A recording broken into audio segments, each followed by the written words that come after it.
그래서 결론이 뭐냐, 뭐 업자스러운 생각이다, 뭐 고시원은 서비스업이다, 이건 임대업이 아니다, 뭐 여러 가지 얘기가 있는데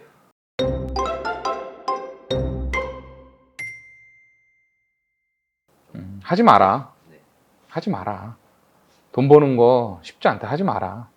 왜냐면 보증금 5천에 월세 한 400 정도 내는 거, 30실, 40실 되는 거, 좀 썩은 거 사가지고 본인이 연끌 해가지고 리모델링 해서 갈아 넣어서 뭐 이거 하면은 한 달에 1,000만 원 번다고 하는데 하지 마라. 권리금이 쌀 때는 내가 좀 실수를 해도 다시 되팔고 나올 수 있는데 권리금이 지금 코로나 막 끝났을 때부터 해가지고 지금 한 2배 올랐어요. 권리금 1억 5천, 1억도 안 되는 것들이 지금 한 3억씩 간단 말이에요. 그러면 자기가 샀어요. 권리금 들어갔습니다. 그리고 자기가 인테리어 또 했어요. 근데 뭐 5천만 원, 1억을 발랐어요. 그럼 그 돈을 뽑으려면 몇 년 걸리는데요. 그러니까 이거를 계산을 안 해요. 두 번째는 이 사업이 어느 사업 바운드 안에서 껴있는지도 몰라요. 그러니까 원룸이냐 다중주택이냐 아니면 고시원이냐 뭐 독서실이냐 이런 개념도 없어요. 몰라요. 그리고 방의 크기가 몇 평방미터인지도 몰라요. 몇 미터 몇 미터인지 그것도 모르고 이 고시원을 매매를 해요. 모르는 거를 뭐라고 하는 게 아니라 모를 수 있죠. 근데 강의하시는 분들한테 의존해서 그걸 사고 그리고 나서 그분들 통해서 또 리모델링하고 그리고 나서 이거를 영업을 해서 최소한 3년에서 5년 정도는 열심히 해서 돈을 벌어야지 자기가 들어간 돈을 어느 정도 뽑아낼 수 있는데 그 전에 어떤 상황이 생기는지 알고 하라는 거죠. 이 뭐 여기서 이제 그래서 결론이 뭐냐, 뭐 업자스러운 생각이다, 뭐 고시원은 서비스업이다, 이건 임대업이 아니다, 뭐 여러 가지 얘기가 있는데 그런 댓글을 달지 말고 본인들이 하면 되죠, 그냥. 그 댓글 다시는 분들은 이미 고시원을 오픈한 사람들이에요. 그러니까 그런 사실을 인정하고 싶지 않겠죠. 그러니까 법규가 바뀌는 것에 대해서 알았으면 안 했겠죠. 근데 그러니까 몰랐으니까 했겠죠. 근데 중요한 건 이 법규는요, 임대형 기숙사는 2023년 3월에 이미 공표가 됐고 세부 정책이 계속 나오고 있었어요. 근데 재밌는 건 뭐냐면 임대형 기숙사에 대해서 강의하시는 분들이 알았냐? 아니요. 천만의 말씀. 몰랐어요. 모르고 알지도 못해. 그리고 말해줘도 안 믿어. 인정도 안 하고. 제가 약간 감정을 심고 약간 세게 하는 얘기가, 그러니까 비난하시는 분들이 많은데 비난할 게 뭐 있어요? 그분들이 고시원을 안 한다고 해서 내가 뭐 어떤 이득이 있다고? 아무 이득 없어요. 근데 판에 들어가서 보니까 여기도 너무 진짜 순진한 사람들이 그냥 불나방처럼 그냥 다 꼬여 들어가는 거죠. 그래서 얘기를 하는 거예요. 결론은 뭐냐면 고시원 하지 말아라. 하려고 하면 이거를 알고 임대형 기숙사가 뭔지 알고 임대형 기숙사가 어떤 영향을 주는지 이해를 해서 자기가 살려고 하는 고시원의 권리금이 얼마큼 영향을 주는지 이해를 하고 하는 게 맞죠. 그 정도가 아니면 안 들어가거나. 물론 이건 있습니다. 고시원이 저기 메리트 있는 사업은 맞아요. 그러니까 실제로 평방미터당 임대를 선정하면 고시원이 가장 높아요. 가장 높습니다. 그러니까 그게 메리트 있는 사업인 건 맞는데, 그리고 한국의 고시원이 대략 5,000개가 안 되는데 그 5,000개 안 되는 것들 중에서 신규로 오픈이 어려운 것도 맞아요. 그것도 메리트 있는 거예요. 근데 중요한 건 그건 임대형 기숙사가 시장에 안 들어갔을 때인 거죠. 임대형 기숙사가 작년 3월부터 법이 개정돼 가지고 오픈이 되고 공표가 되고 세부 정책들이 나오고 있는데 그걸 알면서도 이 고시원이 돈이 된다고 강의파리들이 돈을 사람들한테 받고 고시원 하라고 권장한다? 그거는 이 사람 죽으라고 저기 불구덩 들어가라는 얘기죠. 그러니까 결론 알고 하라는 얘기예요. 정확히 말하면 그 사람들은 연체 중인데 자율예박으로 해서 얼마든지 인허가를 받아서 본 PF를 받고 돌릴 수 있어요. 옛날처럼 연체 중이기 때문에 이거를 본 PF를 못 받고 사업이 진행 안 된다? 그게 아니라는 거죠. 왜냐하면 임대형 기숙사 관련돼서 세부 정책들 보시면 기금 마련해서 기금을 지원하겠다는 내용이 나와 있고 아직 구체적인 내용들은 나와 있지 않습니다. 근데 그 부분이 기금이 어떤 성격이냐면 나중에 다 짓고 나서 대출 내주는 기금이 있고 처음부터 지을 때부터 제공하는 기금이 있어요. 근데 지금 나온 정책은 처음에 지금 지을 때부터 들어가는 기금이에요. 이거는 너무나 좋은 거죠. 1%, 2%짜리인데 이거를 통해서 건물을 짓는다고 칠게요. 그러면 수익률이 확 올라가죠. 왜냐하면 지금 서울 바닥에 임대료들이 다 은행 대출 이자 커버가 안 되는 경우가 많거든요. 강남은 손실, 강남을 벗어나서 서울은 또이또이, 경기도는 플러스 2%. 그러니까 이게 4%, 5% 대출 금리일 때 얘기거든요. 강남은 그냥 1.5% 손실이에요. 1.5%, 2% 손실. 서울 안에서는 보통 5% 정도는 잡아주니까 5%니까 그냥 또이또이인 거죠. 그리고 경기도로 나가면 7%가 나오니까 경기도에서는 플러스가 나오죠.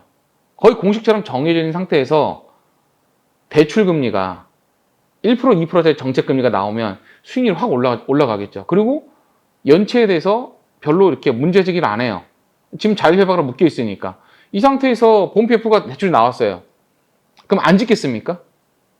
한 달에 1,000만 원씩 연체 이자를 갖다가 내야 돼요. 이자를 내야 돼요. 근데 그 연체 이자 쌓여 있어요. 근데 그것만 한 번에 일시 납을 하면 본 PF가 돌아가서 이걸 건물 올리시다고 칠게요. 그러면 안 하겠냐고, 이거를요. 당연히 다 하죠. 고시원은 보증금이 없는데 원룸은 보증금이 있잖아. 근데 너는 무슨 소리 하는 거냐? 어떻게 이게 같은 거냐? 원룸은 80만 원이고 고시원은 50만 원인데 그 뭐 40만 원도 있고 30만 원도 있는데 여기서 뭐 20만 원짜리 시장은 제외하고, 그러니까 이제 미니룸이라고 하죠. 그냥 방만 있는 거. 그건 제외하고 정상적인 거를 기준을 놓고 보면 고시원은 지금 요새 트렌드가 보증금 10만 원에 월세 한 35, 40. 요 정도가 딱 기본 스펙이거든요. 기본 스펙이고, 원룸은 이제 보증금 1,000만 원에 월세 한 45에서 65 정도. 그게 이제 기본 스펙이에요. 근데 임대형 기숙사는 원룸보다 방을 더 많이 만들 수 있어요. 원룸 방 12개 만드는 걸 임기를 넣으면 20개가 나옵니다. 더 중요한 거는 원룸은 기금이 없어요. 그러니까 임대형 기숙사는 건물을 지었어요. 등록세, 취득세가 면제예요. 건물을 지으면 건물 가액이 있을 거 아닙니까? 등기를 내기 위해서. 예를 들어 건물 짓는데 예를 들어 10억 들어갔어요. 그럼 등취세가 한 4천, 5천 정도 나오거든요. 그러니까 등록세, 취득세가 나옵니다. 4, 5천 정도. 뭐 지방세까지 해서. 그 정도 나오는데 원룸은 그 돈을 내야 돼요. 근데 임대형 기숙사는 그 돈이 없어요. 이게 무료입니다. 네, 프리예요. 그러면 이만큼 혜택이 있죠? 그리고 또 기금으로 지어요.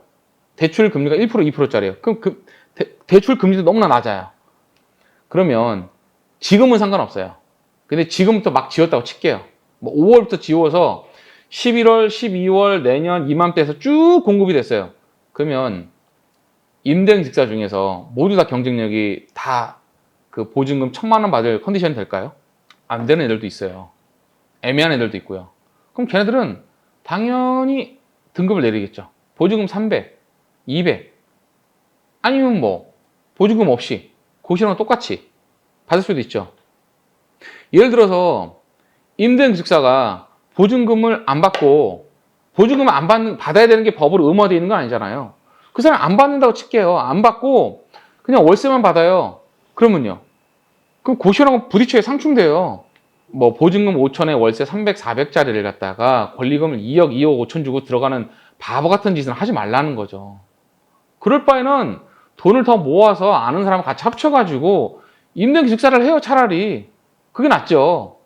지금은 고시원을 살 때가 아니라 고시원 시장에 대해서 관찰을 하고 지켜보고 있다가 시장이 정말 요 정도 포지션까지, 그러니까 지금 권리금 떨어질 거거든요. 왜냐면 임대형 기숙사에 대해서 이제 아는 사람들 많아요.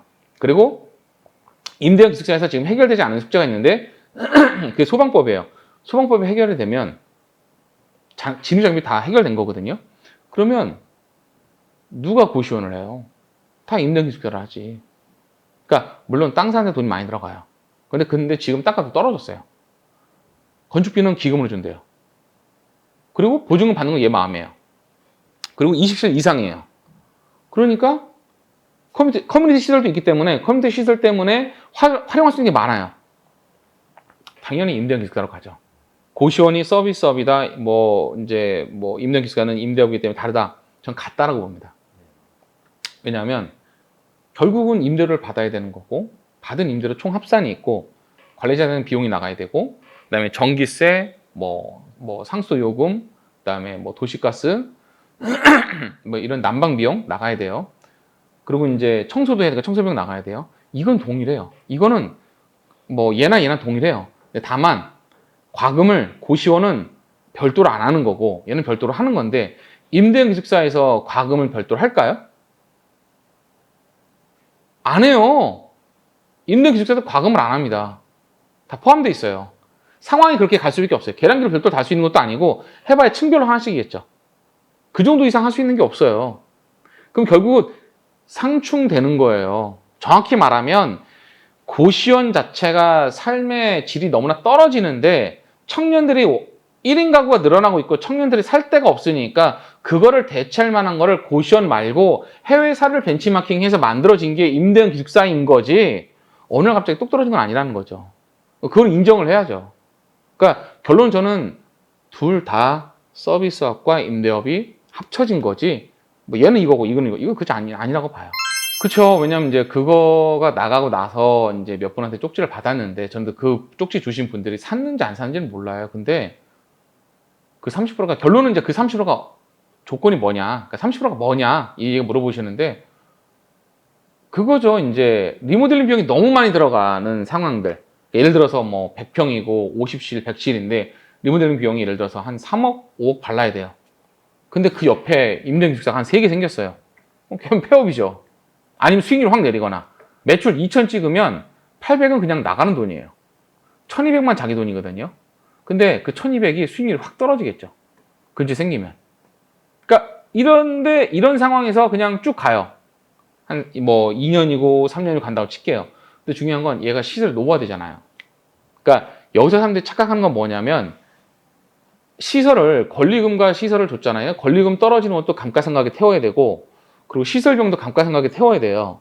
그러면 자기가 매출 2천을 찍어가지고 2천을 찍어서 한 달에 1200 가져가는 돈 중에서 절반은 이 감가상각에 상계돼야 되는 부분이에요. 그러니까 실제로 600만 원 버는 거예요, 그 사람은요. 근데 지금 당장 1200이든 1500 번다고 착각하고 있는 거죠. 자기가 들어간 돈을 회수하고 있는 건데 그 생각을 못 해요. 그 계산 다 하면은 한 달에 2천만 원 벌어가지고 자기 손에 쥐는 거, 실제 손에 쥐는 거는 600, 700이 안 돼요. 그리고 나머지 600은 자기 들어간 돈을 회수하는 거예요. 그러면 자기가 바닥 권리금 한 2억 주고 공사하는데 1억 썼어요. 3억. 3억을 회수하는데 얼마나 걸리냐고요. 그 계산 나오잖아요. 지금 제가 우려하는 건 뭐냐면 고시원을 권리금이 너무 비싸니까 지금은 하는 거에 대해서 다시 한번 생각하라는 거예요.